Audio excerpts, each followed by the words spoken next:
with Brahma Kumaris. Namaskar and welcome to Awakening with Brahma Kumaris. You're watching Healer Within. Welcome, sister. Om Shanti. Om Shanti, sister. In the last episodes, we've been speaking about Golden Age, Silver Age, Copper Age, and Iron Age. All the yugas, Treta and Dwapar, and now it's Kali Yuga. I had a question. Last time I was not very satisfied. I want to know, when is God coming to take me home? We need to ask ourselves, when would be the time for God to come? There has to be a reason why the Supreme Power should come. And something has to happen after He comes. Very often in the scriptures we've read that God comes yuge yuge.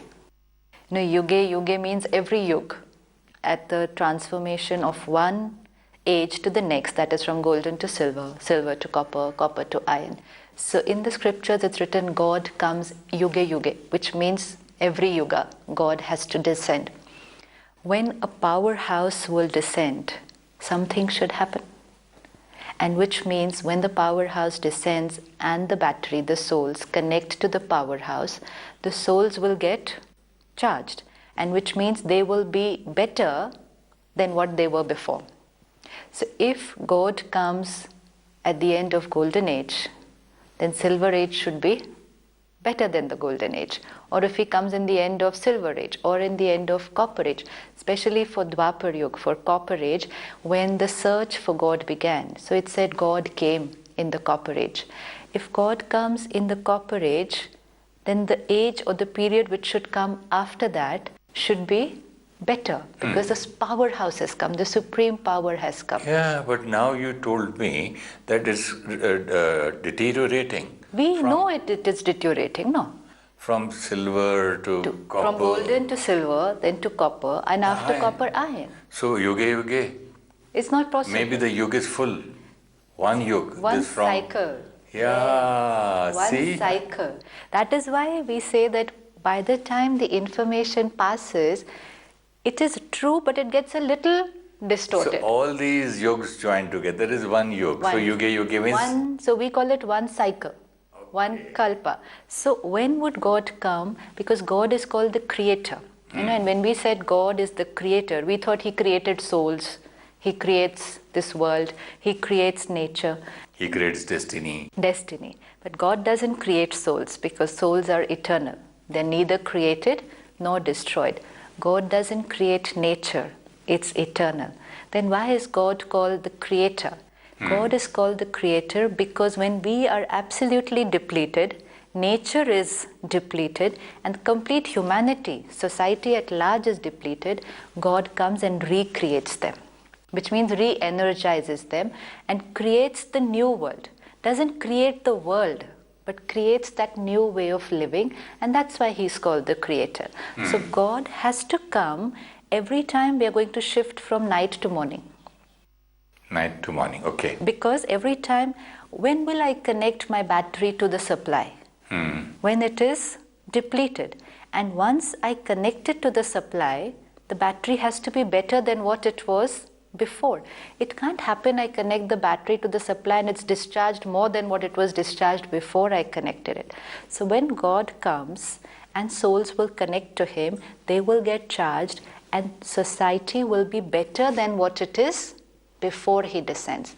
So if God descended in Copper Age, Iron Age couldn't have come after that. Right?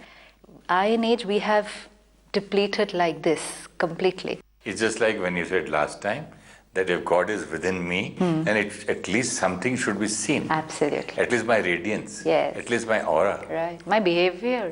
So Absolutely. if He is there, yuge, then it should improve, not decline. Decline. So that means this whole thing, as you said, is very beautifully done. Yeah. Anything, when we say this, then it has to have the proof of it. If I say you have come, then there has to be something happen which proves to me. I stand in an empty room and say, you're there. Where are you? If you came, then I should feel you, hear you, interact with you, and something should change here. I can just stand in an empty room and say, they have come. No, where's the proof? Today, everyone is saying there's going to be a transformation. There has to be a change. The new world is going to come. A complete spiritual revolution, an awakening has started in the world, everywhere, in all pockets, in all regions. It's there in the air. It's like something which is spread in the air because the time has come for that revolution, for that paradigm shift. So one, we need to understand God will not come every age, but God will come every cycle. So when God is to come every cycle, then while writing that in the scriptures, it was supposed to be God will come in every kalpa. It became God will come in every yuga. So and out of these 4 ages, when will God come? When there has to be a big leap. Big leap. When we were shifting from new to old, we didn't need him. Yeah. It's a gradual decline. But a big jump, when is a supreme power needed? When we have to do something which is beyond our own capacity. This is beyond our capacity now to jump from a discharged state to a fully charged state. So this is the time, and that too not in the Iron Age, but absolutely towards the end of the Iron Age. When, like we saw earlier, the child will go down to play, the parent is up there at home, the child will continue playing. 1st hour, 2nd hour, 3rd hour. Parent cannot go and stand there. Child will not even look at the parent. It's only when the child gets tired, depleted, injured, then the parent has to come down. So from Copper Age, the search for God has begun. The crying to God has become. The worshipping has become. The remembrance has begun. And in spite of searching and doing everything, the battery was still declining. Power was still depleting, which is a proof we were remembering him, but we were not connected to him. Had we got connected to him, the battery would have started charging. So we will be able to connect to him only when he descends, and his descent is written in every religion. Every religion. Whether it's Christianity, whether it's Islam, whether it's Hinduism, every religion says there will be a time when there is irreligiousness, unrighteousness, when it is judgment day, doomsday, God has to descend. So it's remembered by everyone. They say that Qayamat ka samay, yes. And Qayamat ka samay, and what will he come and do? Qabr dakhil se sabko nikalega. Qabr dakhil means not that he will dig us out from the grave, but digging us out from the grave means we are completely in body consciousness. And what is God's role? To dig us out of ignorance. That body consciousness. Ignorance, yeah. Grave of ignorance. Absolutely. And we are sleeping.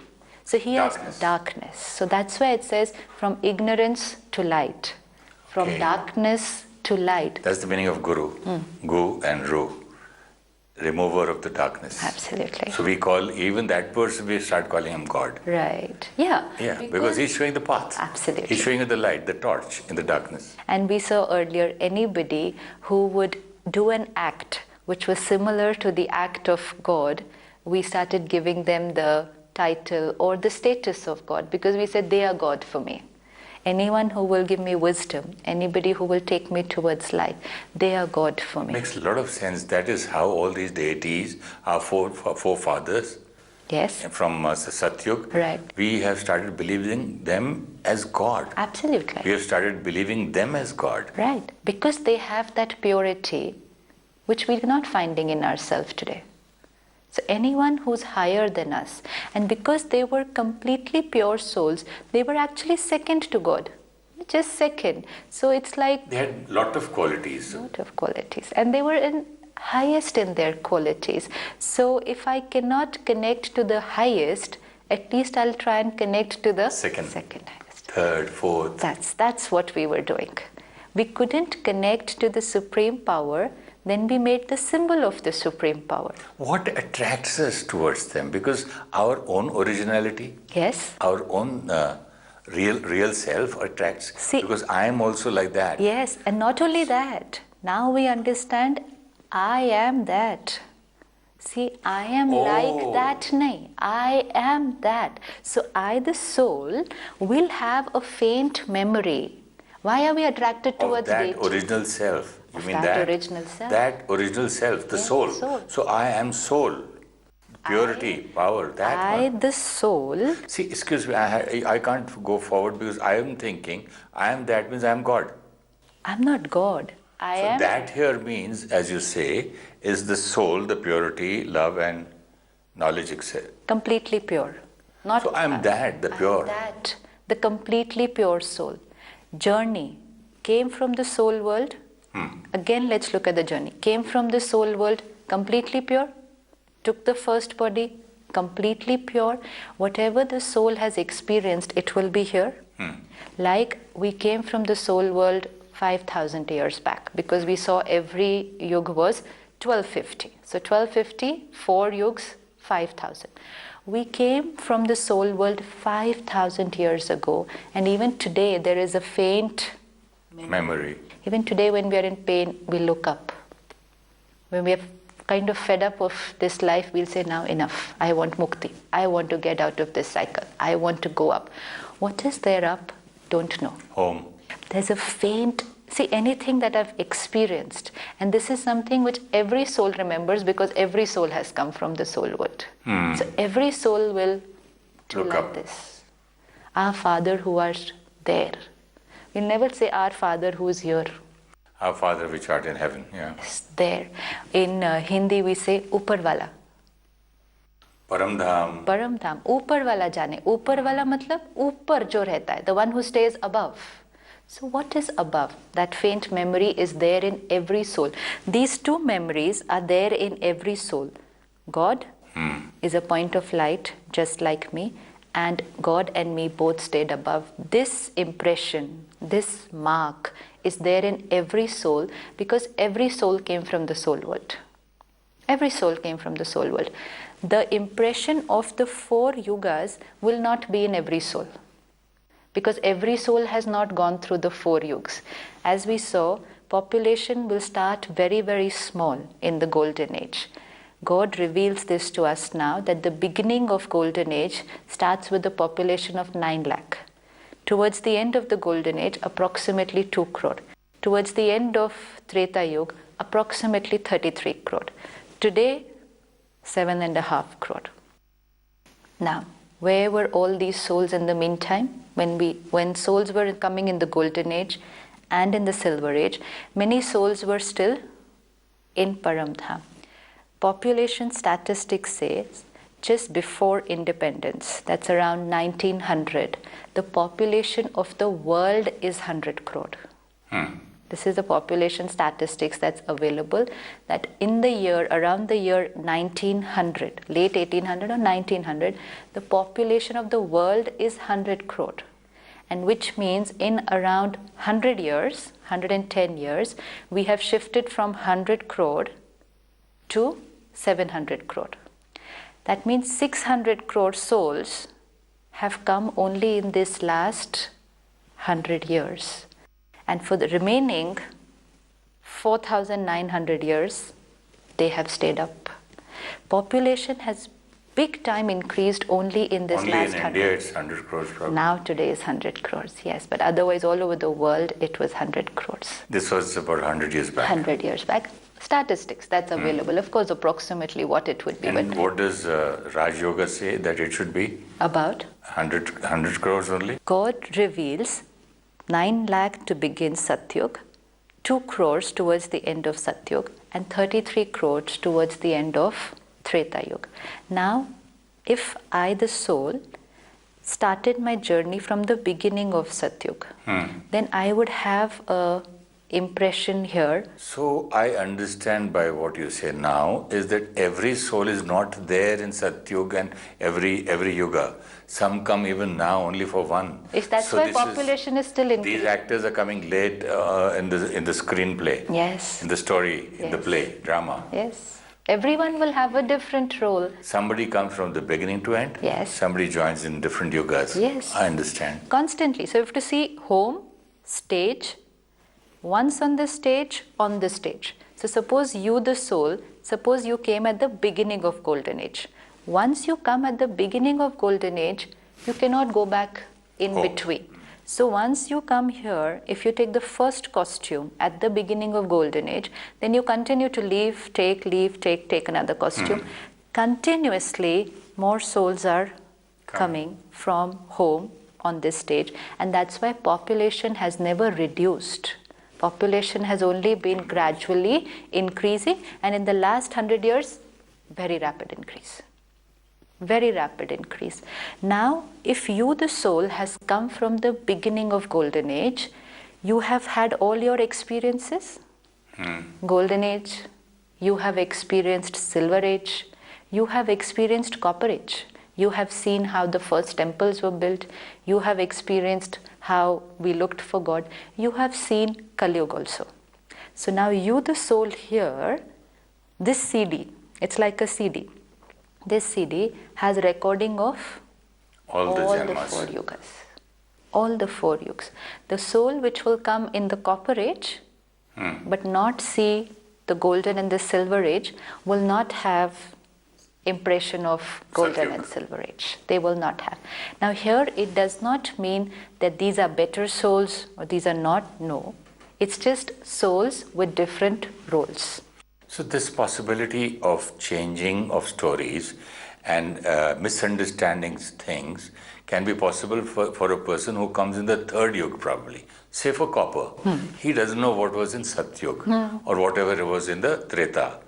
Then he hearsay, okay, it was so and so, oh I see, so we have to do this kind of a prayer, so this is the ritual. So he's new to the whole world. Right. And he just believes what people say and then he puts his own interpretation.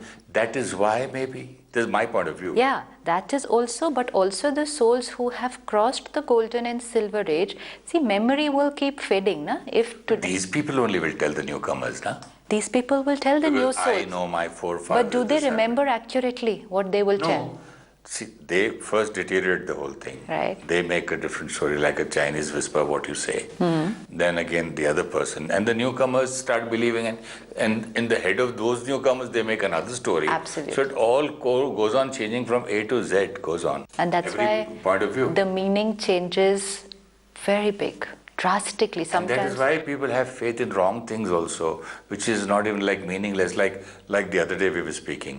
Where will Gandhiji have the time to ask, who will go to ask Gandhiji, Mahatma Gandhi, my son takes too much of sugar, you please tell him not to eat sugar. Right. You know, and people believe in the story going on and on and on. Actually, over a period of time, they were told as truth to us. Yeah. You know, initially when my mother says, that this devata, this deity, cursed so-and-so, and this stone is the same deity, and he'll come one day and take the curse back, and the stone will become the human being again. So I will believe my mother more than what you're telling me. Absolutely. So that is how it passed from one generation to the next. And if anybody tried to ask, try and ask today. Try to question it. Ask your parents. Very doubtful they would know the answer behind it. And even if sometimes we ask the senior people, a philosopher or pandit, they wouldn't have complete knowledge. And then the easiest way to say sometimes they would say, this boy won't understand the real meaning, to let him live like this. Yes, and sometimes they would Good say, for faith. They would say, don't question. Don't because question. they won't say, I don't have an answer. They will say, don't question. Because it's nobody's fault. How would we know? How would we know the whole picture? Because it's a faded memory. So it's absolutely no one's fault that the truth, it's like today if I ask you something that happened in your life 50 years back, you will tell it partly, but you will not remember like minute to minute accurate detail of it. You will have a faded memory. Some incidents you will remember accurately and some will be a faded memory. Today morning, sister, sorry to interrupt, just laughing. Today morning I'm having breakfast and a lady says, you remember you met me in Mumbai, Bandra Khar, 7 years back, and there was one course, satsang, you were there. I said, I don't have any memory. When we can't remember this, So imagine.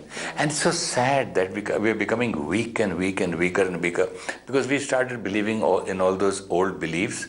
I don't know whether to call them false beliefs or past belief. I don't have a word because it is true for the person who believes their parents now.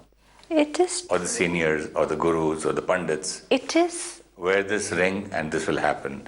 See this, go to this place, this will happen. So this is all a belief, no? It's a belief which was handed down to us generation from generation. Like you said, we don't remember what happened 7 years back. Whereas 7 years back, we should still remember because the memory is there. But every time the soul changes the costume, we have seen it's natural that the memory it'll get submerged because it's supposed to be. Otherwise, my past life will keep interfering with my present life. So if I can't remember what happened 7 years back, I can't remember very clearly what happened 50 years back, how will I remember what happened 5,000 years back? Not at all. But a memory is there. And that's why we will say heaven, paradise, Satyug. And immediately the picture that will come before us will be of a perfect world. Immediately there will be a desire for that. You want heaven again. I want to go to heaven. But then we thought heaven is somewhere up there because our scriptures showed us deities were living up there in the sky, flying over there. Deities were flying, were internally flying because they were so light. So we showed them physically flying in the air. So that impression will be there. Now when towards the end of Kali Yuga, where all the impressions are there, the memories are there, but the clarity is missing because there's so much of acquired information over it. Now when one being who knows the complete story, who will know the complete story? The one who has been from the beginning. No, one who's been out of the story. Oh. We have been a part of the story. Now, having been a part of the story, we changed costumes, took one, left another, memory kept getting erased. It's like I'm the audience and I'm watching the drama on the stage. So one actor comes, does this, another actor comes. Each actor is working on their part. But who will be able to see the drama completely from the beginning will be the one here. The one who will be out of the drama will see the drama properly. Anybody who's a part of the drama cannot see complete drama properly. They can see some part, they will not be able to see some part of it. But the one who's out of the drama will see the complete drama. And after, towards the end, I, the one who's out of the drama, can come and tell you the drama completely. From the beginning to the end, this is what happened. So you entered. So there's only one being who's out of the drama. God, you mean? That's all. Everybody else is an actor who comes on the stage. So why will he come and tell us the story, narrate the story from the beginning? Why will God come and narrate the story? God has to come and tell us our potential. What is He doing? He wants us to awaken. Like you said last time, the lion thinks he's a sheep. So what does the parent lion have to come and do? Wake up. Look at yourself. You're not a sheep. You're sitting like this, so timid, so weak, so low. You're a lion. So what roar. So what did the mother lion do? Took her to the lake. That is what God has to do. See your face in the lake. God comes and says, every day you're saying, I'm weak, I'm low, I'm powerless, I'm helpless. Nothing is in my control. We were taught this, sister. I can't help it. You see, our bhajans, our prayers. I'm nobody. You are everybody. I am slave. I'm like I'm a sinner. I'm a sinner. So I'm impure. You're pure. You're the best. I'm the worst. I mean. Yes. So what will He have to come and do? Now, because we have to go towards that complete purity again, what will He have to do? He will have to tell us the drama. He will have to give us this. Even if He tells us only about ourselves. If I'm completely impure and someone comes and tells me, no, you're a pure soul. You're a powerful soul. I say, no. Somebody says, you're a peaceful soul. I say, no. I get angry at least 10 times in the whole day. I'm not a peaceful soul. I say, no, you're a peaceful soul. You're a pure soul. I say, no purity, no peace, no happiness. I'm very sad. I'm very upset. So it is not enough. Not really sad, upset. I am the weakest. I'm the weakest. I'm powerless, basically. And even if I want to, Even if I want to become peaceful, I'm not able to do it. My acquired sanskar takes over most of the time. So I'm not able to believe this thing, that I am a pure soul. So God has to reveal the other part also, the journey. He says, yes, you are impure today. He says, it's okay. Yes, you are impure today, but I will clean you. But you were like this. And he tells us the complete story so that we understand why we reached here today. No one's fault. That is how it was meant to be, from new to old. So it's important for him to reveal the story of the drama, because then it's like the jigsaw puzzle all falls into place. Yes, acha, I was completely pure. Okay, these are the pictures which I keep worshipping today. Yeah, they look absolutely pure. Even their pictures are so attractive. So how would they have been when they were in reality? Pictures which are not even accurate pictures, because pictures are being made today by people who haven't even seen them. Who has seen Sri Krishna? But the difference between Sri Krishna or the deities and me today is so much that it's not possible for me to believe that I had or have the same powers. But then we saw last time the difference between the palace and the ruins. The difference between the palace and the ruins. Yes. Now I got my answer saying that that's why God comes down to earth to tell me the story, that this you were this, now you're this, let's go back. Let's go back. He tells us where we were. And most important, if I'm an angry soul and I have to become peaceful, now not possible. It's very difficult. But because I'm a peaceful soul originally, and on top there is anger, so I don't have to acquire peace. I just have to reach this layer. So I don't have to acquire peace, I have to emerge the peace which is just submerged. The original form. Yes. And when he reminds us every day that those whom you are worshipping, those whom you are praising today, you're idolizing today, who you think are your ancestors, are your forefathers, they are the ones who are here today, and you are one of them. So all that you have to do is now look at it not just as an object or a picture of worship, but as an aim objective. This is my aim objective. I'm so excited about this. I want to continue this in the next episode. Sure. And we'll continue immediately. Thank you so much. Om Shanti. Om Shanti. Om Shanti.